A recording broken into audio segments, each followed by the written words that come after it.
50 चढ़ेंगी भाई। सर भूपेंद्र जी, क्या कुछ कार्यक्रम है? कार्यक्रम को लेकर क्या कुछ बताएं? जन मिलन कार्यक्रम हमारा चल रहा है यहाँ पे, और इसमें कोई पब्लिक मीटिंग नहीं है, स्पीचेस नहीं होती है, 1-to-1 सबसे बात होती है। अलग अलग वर्ग के लोग आते हैं, अपनी समस्या रखते हैं, जो वकील हैं, जो आपके इंडस्ट्रिस्ट हैं, मनरेगा के वो हैं, मजदूर हैं, या आपके हैंडलूम के वो हैं, वो सब आएंगे अलग अलग वर्ग से, जिनकी सहयोग होगी, अलग अलग बात होगी और आमने सामने बात होगी। वो अपनी समस्या वो समस्या हम आपको करेंगे, उनके लिए उनके अपनी लड़ाई लड़ेंगे। ये कार्यक्रम होगा और ये कार्यक्रम रोहतक में हो चुका है, ये कार्यक्रम कुरुक्षेत्र में हो चुका है, ये कार्यक्रम पानीपत में है, अगला कार्यक्रम करनाल में होगा। मुख्य रूप से कितनी क्या सी समस्याएं आ रही हैं? लोग क्या समस्याएं लेके आपके पास आ रहे हैं? जिससे बेरोजगारी है, महंगाई है, भ्रष्टाचार है, कानून व्यवस्था है, ये मुख्य है। सर सिरसा में आज अमित शाह की रैली थी, रैली को लेकर क्या कुछ कहेंगे? अपना अपना काम, अपनी पार्टी की रैली कर रहे हैं, हम अपना काम कर रहे हैं। इस बात तो ये जनतंत्र है, जिसको लोग चाहेंगे वो आ जाएगा। अब चुनाव होंगे तब इसको। कुछ लोगों को हिरासत में भी लिया गया, नजरबंद कर दिया गया रात में। क्यों? कोई विरोध ना करे, काले झंडे ना दिखाए और सब। ये हरियाणा सरकार का जो है वो दर्शाता है कि ये सरकार हिल चुकी है, मतलब अपना विश्वास खो चुकी है लोग। हुड्डा साहब, सीएम साहब जनसंवाद कर रहे हैं, सर आपको जरूरत कैसे आन पड़ी जब सीएम साहब कर रहे हैं? सीएम साहब जनसंवाद कार्यक्रम कर रहे हैं 9 साल के बाद। जब से हम मैं जब से कर रहा हूँ, विपक्ष आपके समक्ष या ये कार्यक्रम कर रहे हैं, हाथ से हाथ जोड़ो कार्यक्रम चला हमारा। कितने कार्यक्रम चले पार्टी के? अब तक के कार्यक्रम को किस तरह से देखते हैं सरकार के, केंद्र सरकार और प्रदेश सरकार? देखिए, जहाँ तक प्रदेश सरकार के गठबंधन सरकार का सवाल है, ये सरकार तो विफल सरकार है, नॉन परफॉर्मिंग गवर्नमेंट है, इवेंट मैनेजमेंट गवर्नमेंट। और हरियाणा जो प्रदेश 2014 में हमने प्रति व्यक्ति आय, प्रति व्यक्ति निवेश और रोजगार देने में और कानून व्यवस्था में जो नंबर 1 प्रदेश था पूरे देश में, आज इस चीज़ में नंबर 1 है। आज पूरे देश में बेरोजगारी में 1 नंबर है, इन्फ्लेशन में नंबर 1 है। ये मैं नहीं कह रहा हूँ, सरकारी आंकड़े हैं। इन्फ्लेशन में नंबर 1 है, अपराध में बहुत मतलब वर्स्ट पोजीशन हो गई है। जो जिनका कानून व्यवस्था जिन प्रदेशों में खराब हो, वो टॉप में से ये है। और आपका इसमें महंगाई में नंबर 1 है, बेरोजगारी में है, मतलब प्रदेश को पिछाड़ दिया। बहुत आगे कर रहा था, प्रदेश आगे जा रहा था। वो जो पायदान पे था, जो प्रदेश में ब्रेक पे था, वो आज अपना पायदान से शिफ्ट हो। खिलाड़ियों के बारे में क्या कहना चाहिए? खिलाड़ियों के बारे में, खिलाड़ी सड़कों पर वही मैं कह रहा हूँ, खिलाड़ी खेल खिलाड़ियों में नंबर 1 था हरियाणा। आज खेल खिलाड़ियों में जो अपमान हो रहा है, जो हरियाणा सरकार जो मूक दर्शक बनी बैठी है हमारी बेटियों का, तो प्रदेश की एक प्रदेश की नहीं होती खिलाड़ी, देश के होते हैं। उन्होंने देश का नाम ऊपर किया, देश के लिए एक मेडल लेकर आए। तो ये आज गंभीर बात है। उनको क्यों, जिनको स्टेडियम में होना चाहिए था, जिन खिलाड़ियों आज एशिया के होने वाले हैं, स्टेडियम में होना चाहिए थे, वो क्यों मजबूर हुए बैठने के लिए? क्यों वो मजबूर हुए?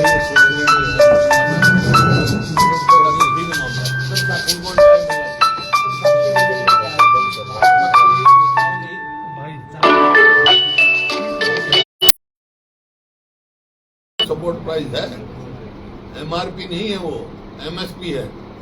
बाध्य है सरकार देने के लिए, देना चाहिए सरकार को। आपने सरकार तो जो है किसान की दुर्गति हुई है भाई।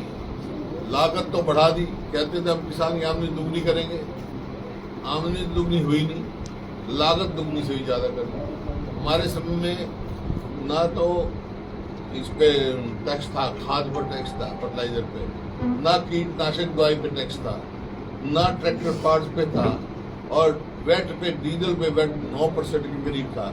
अब डीजल पे वेट 18% डूबना, खाद पे टैक्स, मतलब जीएसटी 12% से लेकर 28% तक है इन चीज़ों में, जो किसान को चीज़ जो खरीदनी पड़ती है रॉ मटेरियल में।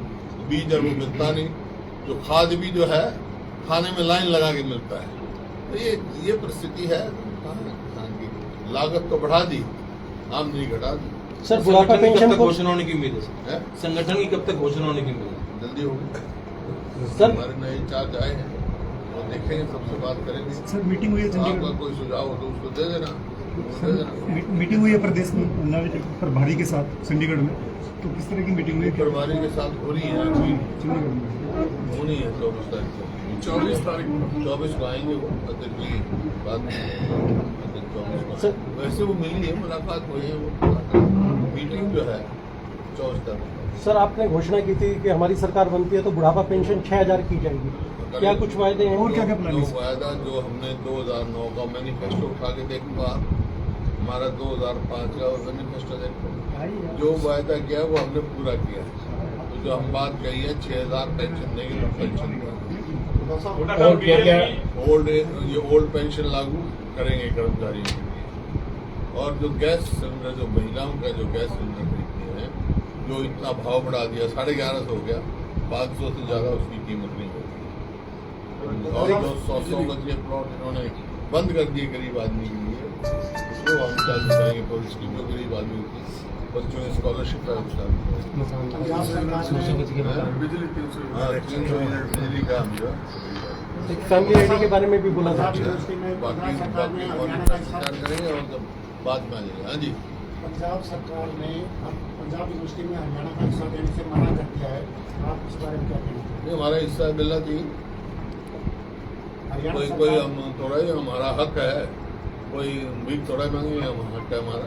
हरियाणा सरकार यूनिवर्सिटी को ग्रांट देने से ग्रांट बंद की जा रही है, वो कहती है कि अपने आप पैसा कमाओ, तो इस फैसले को आप किस रूप में देखते हैं? जब भी तो मैं कह रहा हूँ सरकार को, उनका सरकार बता रहा हूँ कि भाई अगर यूनिवर्सिटी को कह दिया आपने खुद ही करो, तो शिक्षा और स्वास्थ्य दो चीज़ जो मुख्य है, जो सरकार की प्रथम जिम्मेवारी बनती है, तो आज ये परिस्थिति कर दी है इन्होंने। अस्पताल में जाओ तो डॉक्टर नहीं, स्कूल में जाओ तो मास्टर नहीं, 5,000 करीब के लिए स्कूल बंद कर दिए, और अब शिक्षा इतनी महंगी कर दी, अकेले HAU में 1.5 गुना फीस बढ़ा दी। इसका मतलब ये है मध्यवर्गीय और गरीब आदमी तो बच्चे पढ़ ही नहीं सकते यूनिवर्सिटी में। बीजेपी 75 बार का नारा देके 40 मेडिकल का 10 लाख रुपया मेडिकल को 10 लाख साल का कर दिया। कौन मध्यवर्गीय लगता है? किसका डॉक्टर बनेगा? किसका बच्चा डॉक्टर बनेगा? सर अभय चौटाला ने ये कहा था, वो अपना घूम यात्रा पे निकले, कि भूपेंद्र सिंह हुड्डा जो है वो कांग्रेस के सीएम नहीं होंगे लगातार, अगर जो राहुल गांधी से मीटिंग करके उस पर क्या? वो अपनी पार्टी की देखे, उनकी पार्टी कहाँ है? सर काफी टाइम से सर साहब बीजेपी 75 बार का नारा देके 40 तक सिमट गई थी हैं? बीजेपी। वो बात अभय चौटाला जी की जो बात है कि ਤੁਹਾਡੇ वास्ते कड़ा प्रसाद बनाया है जी, तो सानू की ਤੁਹਾਡੇ वास्ते बना तो ਤੁਹਾਨੂੰ की। सर बीजेपी 75 हाँ जी साहब कांग्रेस के हम अपना फैसला करेंगे, कांग्रेस फैसला करेंगे, कांग्रेस का फैसला वो नहीं करेंगे। अब मैं कह दूँ मैं अभय चौटाला की फैसला पार्टी में फैसला करूँगा, उसको बेमायने बात करूँ। 75 बार का नारा दिया बीजेपी ने, 40 तक सिमट के रहेगी। अब कांग्रेस क्या नारा दे रही है? कांग्रेस देगी जनहित की सरकार बनाओ, कांग्रेस की सरकार बनाओ, बनेगी। सर महिला के आरक्षण की बात करते हैं, इस बार कितनी पार्टी सीटें देने की, महिलाओं को कितनी प्रतिशत सीटें देगी? चुनाव तो आने दे, सबको सब महिला है, यूथ है, सबको अपने माइनॉरिटी है, बैकवर्ड क्लास है, सबको मिलेगी। सर्वे करवाया सर कोई पार्टी ने अभी तक? करवा रहे, वैसा आपको नहीं बताएंगे, सर्वे पार्टी का इंटरनल है। हाँ जी, हैं? गठबंधन होगा जी किसी से? किससे? पार्टी से?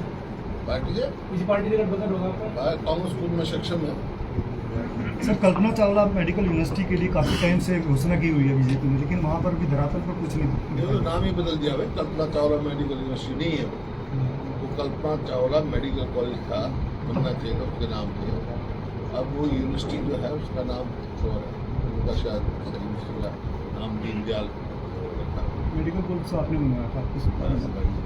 सर भाजपा गठबंधन की सरकार चल रही है, लेकिन रैलियां अलग अलग कर रही है, दोनों क्या लगता है भविष्य में गठबंधन रहेगा या क्या? इस गठबंधन ने जनहित का एक भी फैसला नहीं किया। ये गठबंधन कोई नीतियों पर आधारित नहीं है, ये गठबंधन स्वार्थ पे आधारित है, स्वार्थ सिद्ध कर रहे हैं, जनहित का तो कोई सोच ही नहीं। सर दुष्यंत चौटाला ये कह रहे कि कहीं भी समस्या हो आंदोलन हरियाणा में करते हैं, हरियाणा में होता है सबसे ज्यादा, यहीं पर रोड जाम करते हैं लोग और कांग्रेस का हाथ बता रहे हैं। जो जन समस्या होगी जहाँ की हुई वहीं करेंगे। अगर MSP नहीं मिलेगा हरियाणा में तो यहाँ के किसान करेंगे या बिहार से आगे यहाँ किसान पंजाब में इससे कम मिल रहा है ना सर? करेंगे? पंजाब में भी करेंगे, पंजाब का किसान भी करेगा। ठीक है। दिल्ली चंडीगढ़ में काफी नेता कांग्रेस में शामिल हो रहे हैं, पहले भी हुए हैं, तो क्या सर कोई बड़ा MLA JJP BJP का भी है लाइन में? आज भी होंगे और कल भी होंगे निरंतर, बढ़ते लोग जो है मन बना चुके हैं कि 2024 में हरियाणा में कांग्रेस की सरकार बनने जा रही है। इस वास्ते लोग कांग्रेस की तरफ आ रहे हैं। सर मध्य प्रदेश हमारा पूर्वा बढ़ रहा है, बढ़ो। कोई मौजूदा विधायक मंत्री है सर? बातचीत हुई किसी से? मौजूदा विधायक मंत्री कोई पार्टी में शामिल होता है कांग्रेस में? क्या कह रहे हैं? कोई मौजूदा MLA दूसरी पार्टी का जो शामिल होना चाहता हूँ। चलो ये जो बातें हैं आपको बतानी जरूरी है। ठीक है। सर विधानसभा लोकसभा दोनों इकट्ठे हो सकते हैं? राजनीति में कुछ भी हो सकता है। तो आपकी पार्टी तैयार दोनों? हम तो तैयार हैं, इकट्ठे करो, इकट्ठे कर लो, अलग अलग करो, अलग अलग कर लो, दोनों चुनाव के लिए तैयार हैं।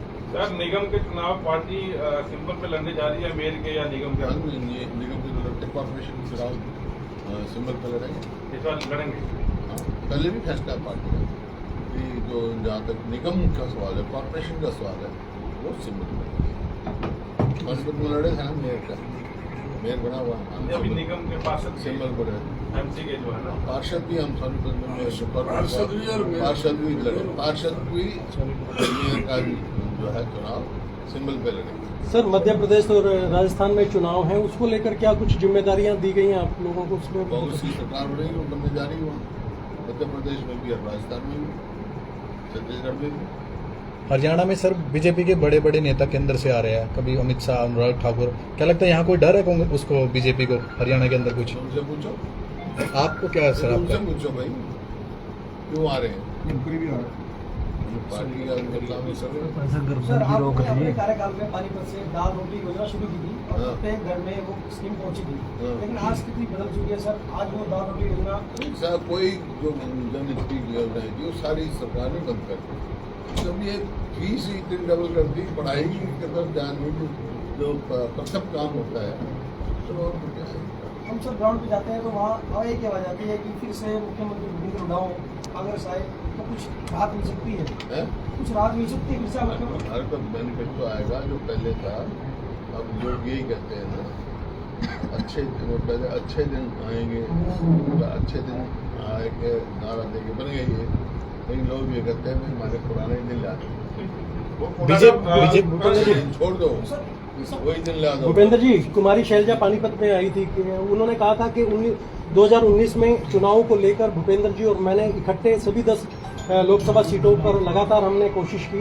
अब इस बार क्या कुछ इकट्ठे एक मंच पर दिखाई देते हैं? कांग्रेस इकट्ठी है, खुद वो ये भी कहती है कांग्रेस में गुटबंदी है, सबको एक मंच पे आ जाना चाहिए, क्या मानते हैं आप भी?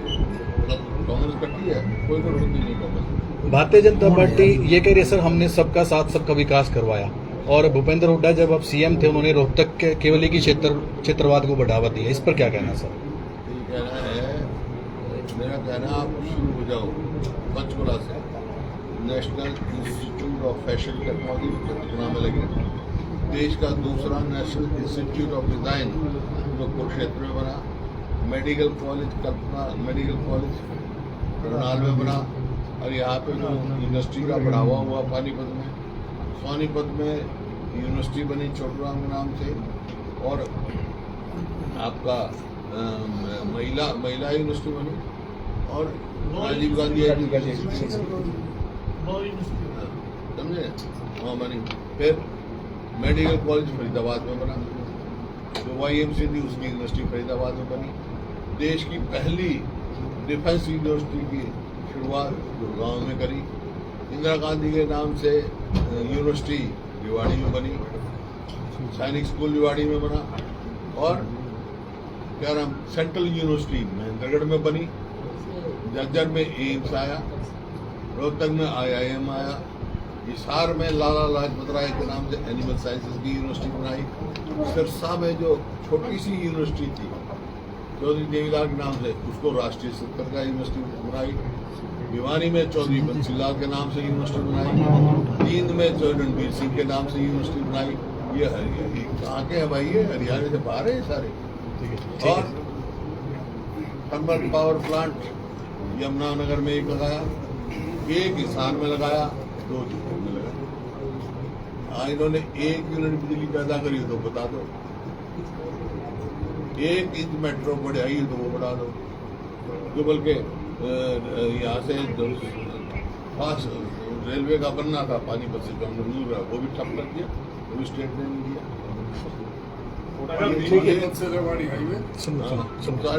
ये तो नॉन परफॉर्मिंग गवर्नमेंट है, इनके पास कुछ नहीं है।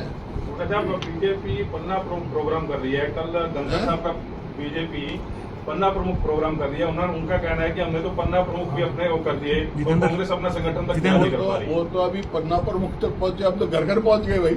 संगठन के बारे में उन्होंने टिप्पणी की है। घर घर पहुंच गए, वो तो अभी पन्ना प्रमुख में बैठे हैं, हम तो हर घर में पहुंच गए। सर संगठन के ऊपर टिप्पणी करते हैं वो बार बार। मैं कहता हूँ हर घर में पहुंच गए, पन्ना प्रमुख तो प्रमुख तक पहुंचे है, हम तो घर घर तक पहुंच गए। आज से आज जोड़ो चल रहा है लगातार कार्य। एक अध्यक्ष साहब आप थोड़ा टिप्पणी कर दीजिए, हरियाणा की राजनीति कैसी चली, गठबंधन सरकार। अध्यक्ष साहब आप थोड़ा सा। अध्यक्ष जी, नहीं, अभी हुड्डा साहब ने सारी बातें आपके सामने रखी है। गठबंधन की सरकार तो वैसे पूरी स्वार्थ की सरकार है, जो पहले ही फेल हो चुकी है, हर मोर्चे पर फेल हो चुकी है। और ये कब गठबंधन टूट जाएगा ये तो कभी भी किसी समय, अभी आप देख रहे हो। और भारतीय जनता पार्टी ने तो जिसको पहले NLO को खत्म किया, JJP खत्म करेगी, वो उधर अकाली खत्म की है, जिससे इनका रहेगा उसी पार्टी को खा जाएगी। और इनकी पूरी जो ना कच्चा चिट्ठा जो दुष्यंत चौटाला का, इनका सारा वो पूरी फाइल तैयार हुई पड़ी है। ये इनकी हिम्मत ही नहीं है कि इसे सपोर्ट वापस ले लें। दुष्यंत चौटाला की मजबूरी है, सारे जो चाहे वो घोटाला, खान घोटाले हो, रजिस्ट्री घोटाले हुए हों, शराब घोटाले हों, सारे तो उसके महकमे में हो गए, सारे उसी की सरपरस्ती में। तो इनकी तो पूरी, आज का MLA राम अवतार फिल्म देखिए ना, तो उसमें है वो इनकी फाइल रखी हुई है, तो इनकी हिम्मत नहीं उनके सामने बोलने की। और इसलिए ये सिर्फ बयानबाजी तक ही और वो सीमित है, और ये सपोर्ट अपने विड्रॉ कर नहीं सकते, नहीं एक भी दिन सत्ता नहीं चल। यानी कि गठबंधन टूटने के बाद दुष्यंत चौटाला पर कार्रवाई करवा सकती है बीजेपी। वो तो बीजेपी करेगी, इनको बख्शेगी थोड़ी। जो ना बीजेपी के पास तो पता है, वो तो ये इनकी हिम्मत ही नहीं है, पहले तो वापस ही नहीं लेंगे, सपोर्ट ही वापस नहीं लेंगे, क्योंकि इनका तो पूरा वहाँ पर फाइल तैयार हुई पड़ी है, मजबूरी है, ये सपोर्ट वापस नहीं लेंगे। आपने अध्यक्ष बनते ही कहा था कि कांग्रेस आ रही है, बीजेपी जा रही है, अभी वक्त काफी हो चुका है, अब किस तरह की पोजीशन देख रहे हैं अब आप देख रहे हैं कि कितना जबरदस्त पानीपत में ऐतिहासिक रैली हुई राहुल जी की। और हमारा जो ये विपक्ष आपके समक्ष फरीदाबाद में हुआ, फतेहाबाद में हुआ, यमुनानगर में हुआ, अभी सोनीपत में डॉक्टर अम्बेडकर जयंती मनाई, कबीर जयंती रोहतक में मनाई। कितना जबरदस्त रिस्पांस था। सुबह 6 बजे 1 डिग्री टेम्परेचर में राजस्थान के बॉर्डर पर मेवात में रैली करके दिखाई। जिस तरह से लोग बाहर निकल के लाखों आदमी उमड़ करके आए।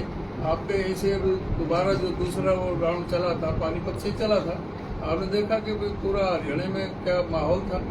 लोग एकदम तैयार बैठे हैं इस सरकार को, ये सिंगल डिजिट में सरकेगी बीजेपी ये कह रही है कि राहुल गांधी विदेशों में देश का अपमान कर रहे हैं। इनके पास कहने को कुछ नहीं, अपमान करने वाले तो खुद हैं प्रधानमंत्री जी। उन्होंने कहा कि हमारा बड़ा हमें अफसोस है कि हम ऐसे देश में पैदा हुए। हिंदुस्तान में अगर देश का अपमान किया है तो देश के प्रधानमंत्री ने किया विदेशों में जाकर। राहुल गांधी ने तो जो समस्याएं थी, राहुल गांधी ने कोई देश के खिलाफ कोई नहीं बोला, लेकिन बीजेपी की नीतियों के खिलाफ रखा हो, यहाँ भी बोलते हैं, वहाँ बोलते हैं। आज तो वो सारा यहाँ पर जो आज प्रेस कॉन्फ्रेंस होगी, ये भी कहीं भी देखी जा सकती है। तो ये नहीं है कि जो राहुल जी ने जो यहाँ पहले भी बोलते रहे, सारे जो इनके बेनकाब करने का जो काम किया राहुल जी ने, इनके जो भ्रष्टाचार को बेनकाब किया, इनके जो संबंध थे अदानी जी से, उनको जो है लोगों के उसमें लेकर गए चर्चा के बीच में, जो देश की जो अर्थव्यवस्था को जो बिगाड़ने का काम चल रहा था उसको ही लेकर के आए। महंगाई हो, चाहे बेरोजगारी हो, चाहे सांप्रदायिक और जो जातिवाद का जिस तरह से ये नफरत का जो बाजार खोल रखा उसको लेकर का है। आज अर्थव्यवस्था देश की कहाँ जा रही है उसको लेकर का है। किस तरह से जो पब्लिक सेक्टर जो कांग्रेस पार्टी ने और 67 साल में जो बनाए उनको एक एक करके बेचा जा रहा है। जो नरेंद्र मोदी कहते थे कि भाई सौगंध मुझे इस धरती की मैं देश नहीं बिकने दूंगा, जल थल नभ सारे बिका हुए।